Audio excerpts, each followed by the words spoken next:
श्रद्धा और विश्वास के स्वरूप श्री पार्वती और श्री शंकर जी की वंदना करता हूँ, जिनके बिना सिद्ध जन अपने अंतःकरण में स्थित ईश्वर को नहीं देख सकते। ज्ञान में नित्य शंकर रूपी गुरु की वंदना करता हूँ। उनके आश्रित होने से टेढ़ा चंद्रमा भी स्वरते वंदित होता है। श्री सीताराम जी के गुण समूह रूपी पवित्र वन में विहार करने वाले विशुद्धि विज्ञान संपन्न कवीश्वर श्री वाल्मीकि और कपीश्वर जी हनुमान जी की वंदना करता हूँ। उत्पत्ति स्थिति और संहार करने वाली, कलेशों को हरने वाली तथा समूह कल्याणों को करने वाली श्री रामचंद्र जी की प्रीतमा और श्री सीता जी को नमस्कार करता हूँ, जिनकी माया के वशीभूत संपूर्ण विश्व बृहद देवता और असुर हैं, जिनकी सतह से रस्सी में सर्प के भ्रम की भांति यह सारा दृश्य जगत सत्य ही प्रतीत होता है, जिनके केवल चरण ही भवसागर से तरने की इच्छा वालों के लिए एक मात्र नौका है। उन समस्त कारणों से परे परे सब कारणों और श्रेष्ठ राम कहलाने वाले भगवान हरि की वंदना करता हूँ। अनेक पुराण वेद और तंत्र शास्त्र से समस्त तथा जो रामायण से में वर्णित कुछ अन्यंतर से भी उपलब्ध श्री रघुनाथ जी की कथा तुलसीदास अपने अंतकरण के सुख के लिए अत्यंत मनोहर भाषा रचना में विस्मृत करता हूँ, जिन्हें स्मरण करने से सब कार्य सिद्ध होते हैं। जो गुणों के स्वामी और सुंदर हाथी के मुख वाले, वे ही बुद्धि के राशि और शुभ गुणों के धाम मुझ पर कृपा करें। जिनकी कृपा से गूंगा और बहुत सुंदर बोलने वाला हो जाता है, लंगड़ा लूला दुर्गम पहाड़ पर चढ़ जाता है, कलयुग के सब पापों को जला डालने वाला दयालु भगवान मुझ पर द्रवित हो दया करे। जो नील कमल के समान श्याम वर्ण है, पूर्ण खिले हुए लाल कमल के समान जिनके नेत्र हैं, सदा क्षीर सागर पर शयन करते वे भगवान नारायण मेरे हृदय में निवास करें। जिनका कुंद के पुष्प और चंद्रमा के समान शरीर और जो पार्वती के प्रीतम और दया के धाम और जिनका दिनों पर स्नेह है, वे कामदेव का मर्दन करने वाले शंकर जी मुझ पर कृपा करें।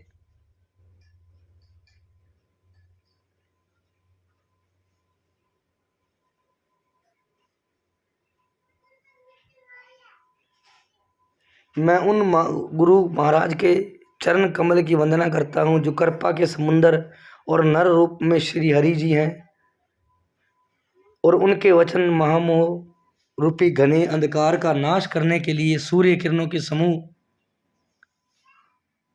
मैं गुरु महाराज के चरण कमलों की रज वंदना करता हूँ, जो सुरुचि सुगंध तथा अनुराग रूपी रस से पूर्ण अमर मूल के सुंदर चूर्ण और जो संपूर्ण भव रोगों के परिवार का नाश करने वाला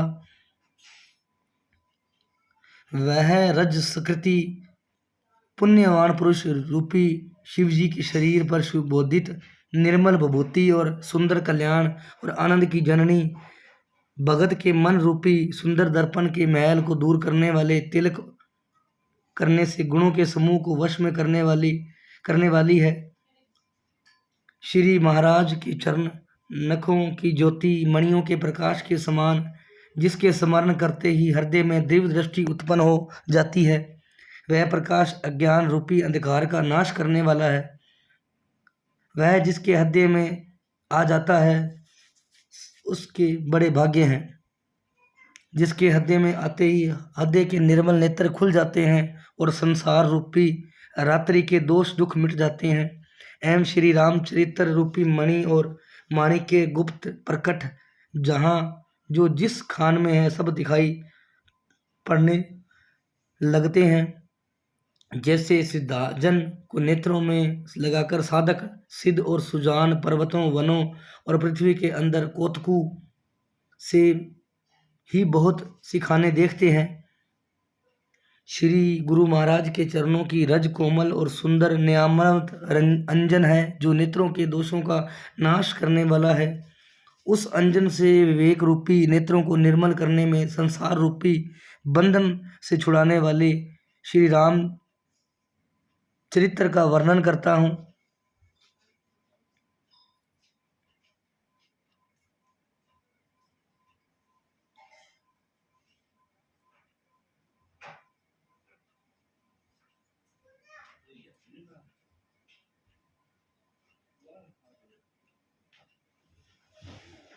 पहले पृथ्वी के देवताओं ब्राह्मणों चरणों की वंदना करता हूँ, जो अज्ञान से उत्पन्न सब संदेह को हरने वाले हैं। फिर सब गुणों के खान संत समाज की प्रेम सहित सुंदर वाणी से प्रणाम करता हूँ। संतों का चरित्र कपास के चरित्र के समान शुभ है, जिसका फल नीरस विशद और गुणमय होता है। कपास की डोडी नीरस होती है, संत चरित्र से भी विषया शक्ति नहीं है, इससे वह भी नीरस है। कपास उज्जवल होता है, संत का हृदय भी अज्ञान और पाप रूपी अंधकार से रहित होता है, इसलिए वह विशद है और कपास में गुण होते हैं। इस प्रकार से संत का चरित्र भी संत गुणों का भंडार होता है, इसलिए वह गुण में है। जैसे कपास का धागा सुई के लिए किए हुए छेद को अपना तन देकर ढक देता है, अथवा कपास जैसे लोडे जाने काते जाने और बुने वस्त्र का कष्ट सहकर भी वस्त्र के रूप में परिणित होकर दूसरों के गोपनीय स्थानों को ढकता है, उसी प्रकार संत स्वयं दुख सहकर दूसरों के छिदों को ढकता है, जिसके कारण जगत में वंदनीय यश प्राप्त होता है। संतों का समाज आनंद और कल्याण में और जगत में चलता फिरता तीर्थराज है।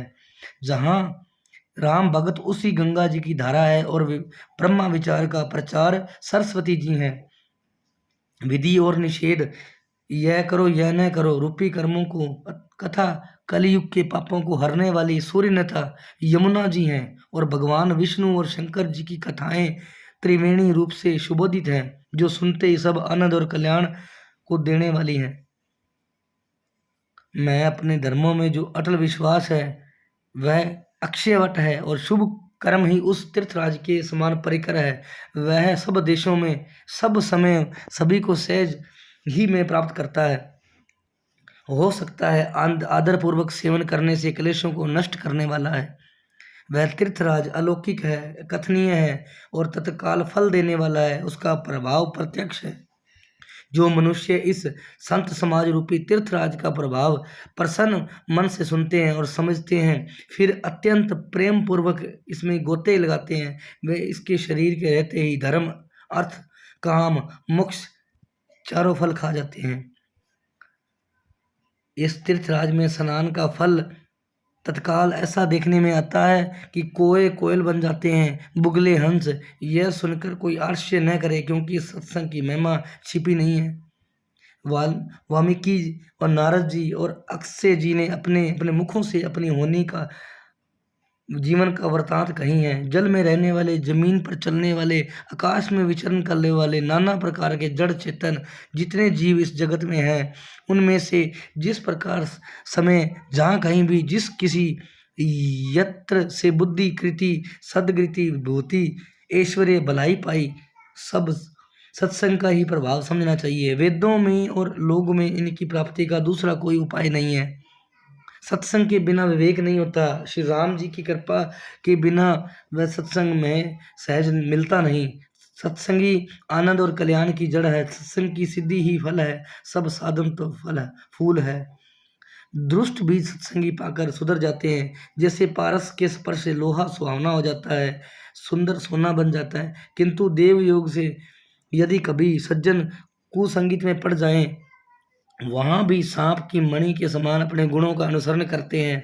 अर्थात जिस प्रकार सांप का सत्संग पाकर भी मणि उसके विष को ग्रहण नहीं करती अथवा अपने सहज गुण का प्रकाश नहीं छोड़ती, उसी प्रकार साधु पुरुष दुष्टों के संग में रहकर भी दूसरे के प्रकाश देते हैं। दुष्टों उन पर कोई प्रभाव नहीं पड़ता। ब्रह्मा विष्णु शिव कवि और पंडितों की वाणी से संत महिमा का वर्णन में सुकाचित और वह मुझ में किस प्रकार नहीं कही जाती। जैसे साग तरकारी बेचने वाले मणियों के गुण समूह नहीं कहे जा सकते। मैं संतों को प्रणाम करता हूँ जिनके चित्त में समता है, जिनके में न कोई मित्र है न कोई शत्रु। जैसे अंजलि में रखे हुए सुंदर फूल, जिस हाथ ने फूलों को तोड़ा उसको उनको रखा, उन दोनों को समान रूप से सुगंधित करते हैं, वैसे ही संत शत्रु और मित्र दोनों को समान रूप से कल्याण करते हैं। संत सरल हृदय और जगत के हितकारी होते हैं। उनके संत स्वभाव और स्नेह को जानकर मैं विनय करता हूँ। मेरी इस बाल विनय को सुनकर कृपा करके श्री राम जी के चरणों में मुझे प्रीति दे। अब मैं सच्चे भाव से दुष्टों को प्रणाम करता हूँ, जो बिना ही प्रयोजन अपना हित करने के प्रतिकूल आचरण करते हैं। दूसरों के हित की हानि ही उनकी दृष्टि में लाभ है। जिनको दूसरों के उजड़ने में हर्ष और वसने में विषाद होता है, जो हरि और हर के यश रूपी पूर्णिमा के चंद्रमा के राहु के लिए के समान है, अर्थात कहीं भगवान विष्णु या शंकर के यश का वर्णन होता है, उसी प्रकार वे बाधा कर देते हैं। दूसरों की बुराई करने में सहस बाहु के समान वीर है, जो दूसरों के दोषों के हजार आंखों से देखते हैं। दूसरों के हित रूपी घी के लिए जिनका मन मुखी के समान है, अर्थात जिस प्रकार मक्खी घी में गिरकर उसे खराब कर देती है, स्वयं भी मर जाती है, उस प्रकार दुष्ट लोग दूसरों के बने हुए कामों को अपनी हानि के करके भी बिगाड़ देते हैं। जो तेज दूसरों को जलाने वाले ताप में अग्नि, क्रोध में यमराज के समान है। पाप के अवगुण रूपी धन में कुबेर समान धनी है, जिनकी बढ़ती हुई सभी के हित का नाश करने के लिए केतु के समान, और जिनके कुंभकर्ण के तरह सोते रहने में ही भलाई है। जैसे ओले खेती का नाश करके आप भी गल जाते हैं, वैसे ही दूसरों का काम बिगाड़ने के लिए अपना शरीर तक छोड़ देते हैं। मैं दुष्टों को हजार मुख वाले शेष जी के समान समझकर प्रणाम करता हूँ, जो प्राय दोषों को हजार मुखों से बड़े रोष के समान साथ वर्णन करते हैं। पुण्य उनको राजा पृथ, जिन्होंने भगवान का यश सुनने के लिए 10,000 कान मांगे थे, के समान जानकर प्रणाम करता हूँ, जो 10,000 कानों से दूसरे के पापों को सुनते हैं, फिर इंद्र के समान मानकर उनकी विनय करता हूँ। उनको सुरा, मदिरा, निकी और हितकारी मालूम देती है। इंद्र के लिए श्री सुरनिक अर्थात देवताओं को सेना हितकारी है। जिनको कठोर वचन रूपी व्रज सदा प्यार लगता है, जो हजार आंखों से दूसरों के दोष को देखते हैं। उदासीन हित मीत सुनत जराही खल रीत, जानी पानी जुगु जोरी, जन बिनती कराई सुप्रीत। दुष्टों की यह रीति कि वे सुदासीन शत्रु अथवा मित्र किसी प्रकार का हित सुनकर जलते हैं। यह जानकर दोनों हाथ जोड़कर ये प्रेम पूर्वक उनसे विनय करते हैं। मैंने अपनी ओर से विनती की है, परंतु वे अपनी ओर से कभी नहीं चूकेंगे। कुओं को बड़े प्रेम से पालिए, परंतु क्या कभी मांस के त्यागी हो सकते हैं? अब मैं संत और असंत दोनों के चरणों की वंदना करता हूँ। दोनों ही दुख देने वाले हैं, परंतु उनमें कुछ अंतर कहा गया है। वह अंतर के लिए एक संत को बिछड़ते समय प्राण हर लेते हैं, दूसरे असंत मिलते हैं जो दारुण दुख देते हैं। संतों का बिछड़ना मरने के समान दुखदायी होता है, असंतों का मिलना। दोनों संत और असंत जगत में एक साथ पैदा होते हैं, पर एक साथ पैदा होने और कमल जोग की तरह अपने गुण अलग अलग होते हैं। कमल दर्शन और स्पर्श से सुख देता है, किंतु जोग शरीर का स्पर्श पाते ही रक्त चूसने लगती है। साधु अमृत के समान मृत्य रूपी संसार से उबारने वाला है, असाधु मदिरा के समान है, मोह प्रमाद और जड़ता उत्पन्न करने वाला है। दोनों को उत्पन्न करने वाला जगत रूपी अगाध समुद्र एक ही है। शास्त्रों में समुद्र मंथन से ही अमृत और मदिरा दोनों उत्पत्ति बताई गई है। भले और बुरे अपनी करनी के अनुसार सुंदर यश और अपशय की सम्मति पाते हैं। अमृत चंद्रमा गंगा जी, साधु और विष अग्नि कलयुग के पापों की नदी, और कर्मानाश ईश करने व्याध उनके अवगुण और सब जानते हैं। जिससे भाता उसे वही अच्छा लगता है, भला भलाई ही ग्रहण करता है, उसे नीच नीचता ग्रहण करने के लिए रहता है। अमृत की सराहना अमर करने में होती है और विष मारने में। दुष्टों के पापों और अवगुणों और साधुओं के गुणों की कथाएं ही अपार और अर्थात समुंदर। कुछ गुण दोषों का वर्णन किया गया, क्योंकि बिना पहचाने उनका वर्णन त्याग नहीं हो जाता। भले बुरे किसी ब्रह्मा के पैदा किए हुए हैं, पर गुण और दोषों का विचार करके वेदों में उनको अलग अलग कर दिया गया। वेद और इतिहास में पुराण कहते हैं ब्रह्मा की यह सृष्टि गुण अवगुणों की सनी हुई है।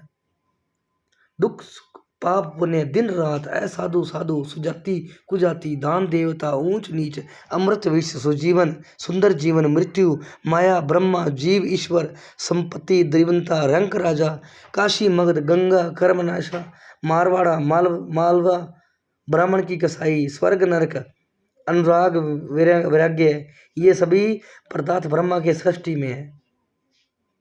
वेदों शास्त्रों ने उनके गुण दोषों का विभाग कर लिया गया।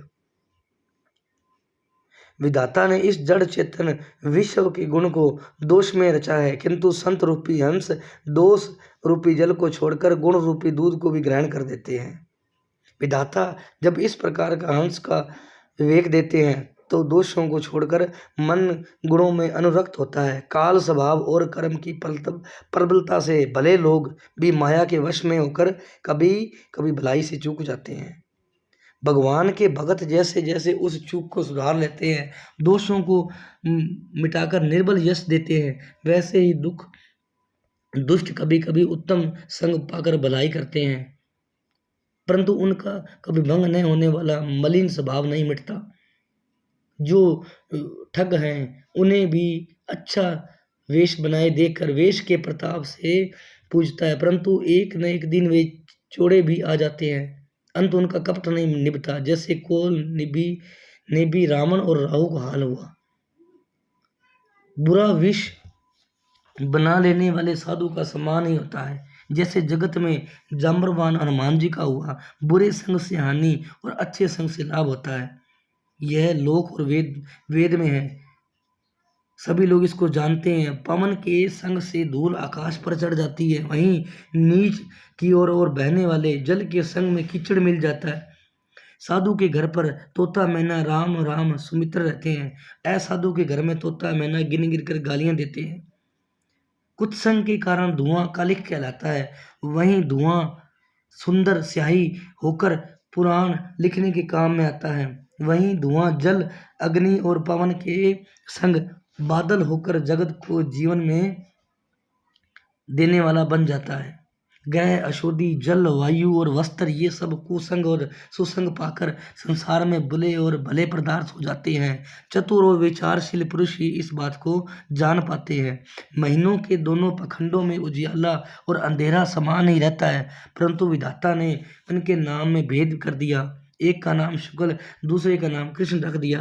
एक को चंद्रमा बढ़ाने वाला दूसरे को घटाने वाला समझकर जगत ने एक को सुष्य और दूसरे को अपशय कर दिया।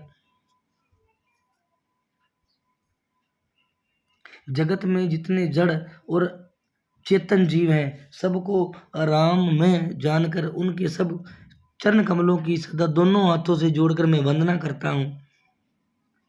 देवते दैत्य मनुष्य नाग पक्ष्मी प्रेत पितर गंधर्व किन्नर निशाचर सबको प्रणाम करता हूँ। सब मुझ पर कृपा कीजिए। 84 लाख योनियों में 4 प्रकार के सवेदिज अंडज उद्दीज जरायु जीव जल पृथ्वी और आकाश में रहते हैं। उन सब से भरे हुए इस सारे जगत को सीता में जानकर मैं दोनों हाथ जोड़कर प्रणाम करता हूँ। मैं मुझको अपना दास जानकर कृपा की खान आप सब मिलकर जल छोड़कर कृपा कीजिए। मुझे बुद्धि का बल का भरोसा नहीं है, इसलिए मैं आपसे विनती करता हूँ। मैं श्री रघुनाथ जी के गुणों का वर्णन करता हूँ, परंतु मेरी बुद्धि छोटी है और श्री राम जी का चरित्र अथाह है।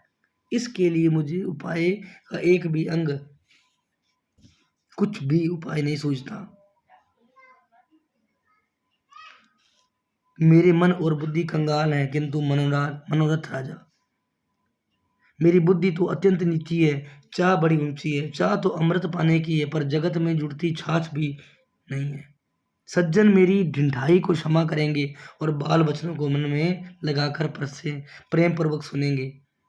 जैसे बालक को जब तोतले वचन बोलता है तो उसके माता पिता उन्हें प्रसन्न से मन से सुनते हैं, किंतु क्रूर कुटिल और बुरे विचार लोग जो दूसरों के दोषों का भूषण रूप से धारण किए रहते हैं, अर्थात जिन्हें पराये दोष देने लगते हैं, हंसेंगे।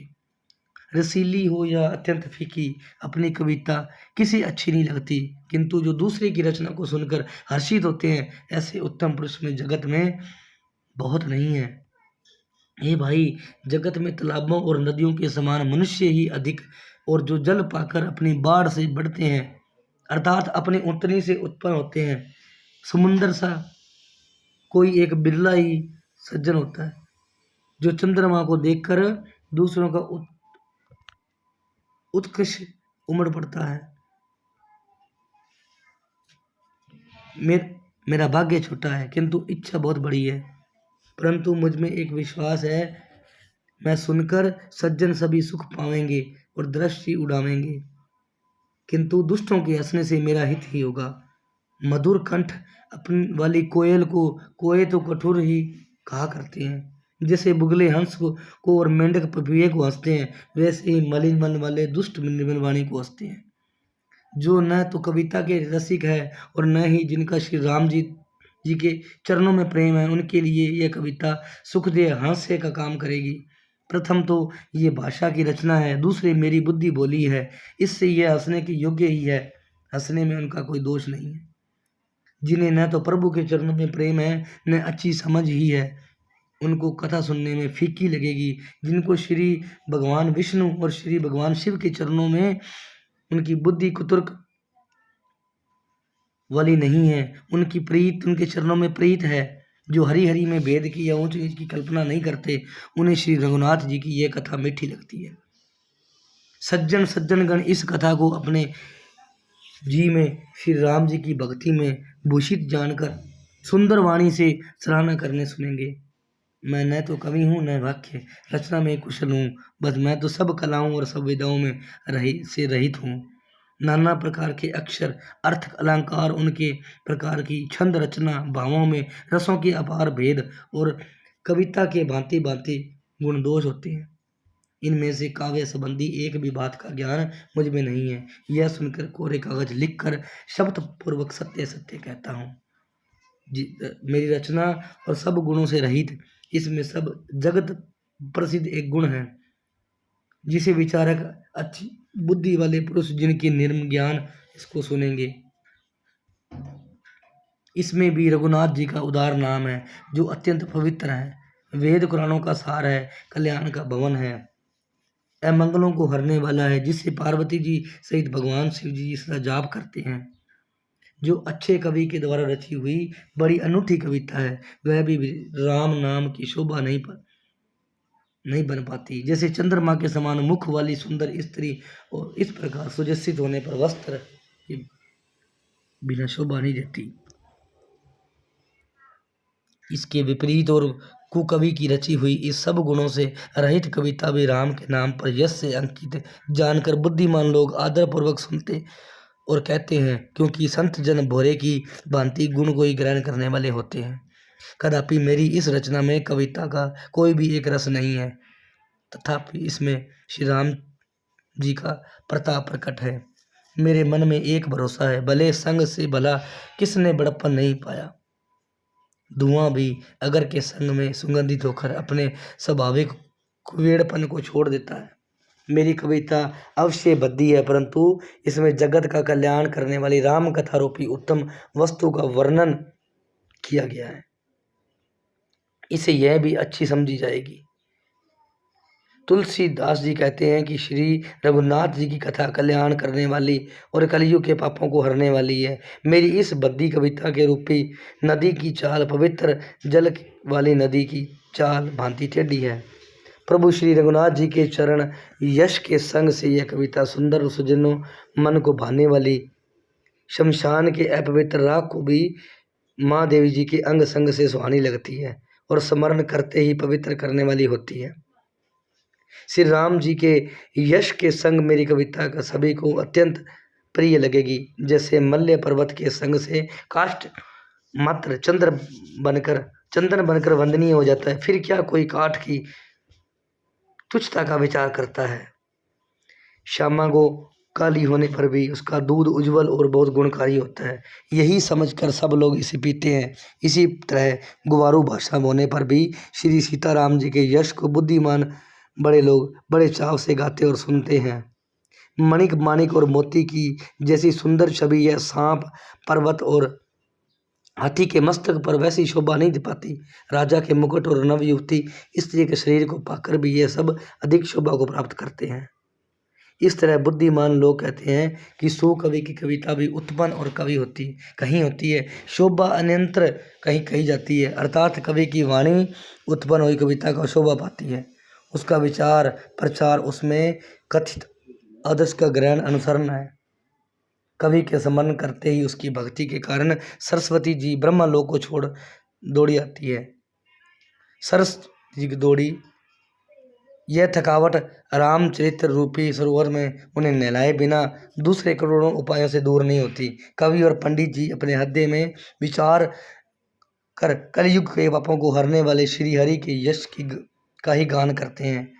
संसारी मनुष्य को गुणगान से ही सरस्वती जी सिर धुनाकर पछताने लगती है कि मैं क्यों इसके बुलाने पर आई। बुद्धिमान लोग हृदय को समुंदर, बुद्धि को सीप और सरस्वती को स्वाति के नक्षत्र के समान कहते हैं। इसमें यदि श्रेष्ठ विचार रूपी जल बरसता है तो मुक्ता मणि के समान सुंदर कविता होती है। उन कविता रूपी मुक्ता मणियों की मुक्ति से बेधर रामचरित्र जी रूपी सुंदर तागे में पिरोकर सज्जन लोग अपने निर्मल हृदय से धारण करते हैं, जिससे अत्यंत अनुराग रूपी शोभा होती है और वे आध्यात्मिक प्रेम को प्राप्त करते हैं। जो कल राग और कलयुगी में जन्मे उनकी करनी कोए के समान वे वेश हंस का सा है। वे वेद मार्ग को छोड़कर कुमार्ग पर चलते हैं और जो कपट के मूर्ति के कलयुग के पापों के भांडे हैं। जो श्री राम जी के भगत कहलाकर लोगों को ठगते हैं, जो धन क्रोध लोभ काम के गुलाम हैं, जो धींगा धींगी करने वाले और धर्म को झूठी ध्वजा फहराने वाले, दम्भी कपटी धंधों का भोज करने वाले संसार के लोगों में सबसे पहले मेरी गिनती है। यदि मैं अपने सब गुणों को कहने लगूं तो कथा तो बहुत बढ़ जाएगी, मैं पार नहीं पाऊंगा।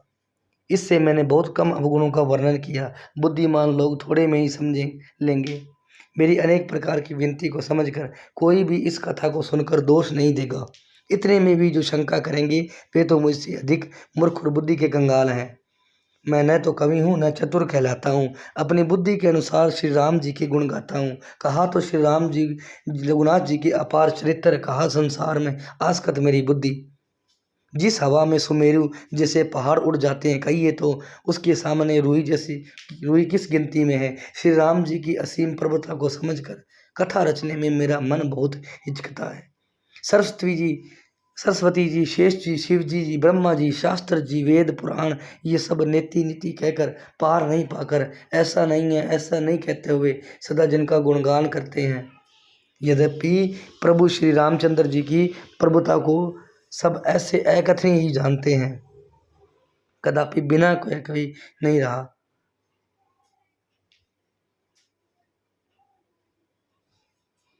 यह लीला केवल भक्तों के हित के लिए है, क्योंकि भगवान राम परम कृपालु हैं, शरणागत के बड़े प्रेमी, जिनकी भक्तों पर बड़ी ममता और कृपा है, जिन्होंने एक बार जिस पर कृपा कर दी उस पर फिर कभी क्रोध नहीं किया करते।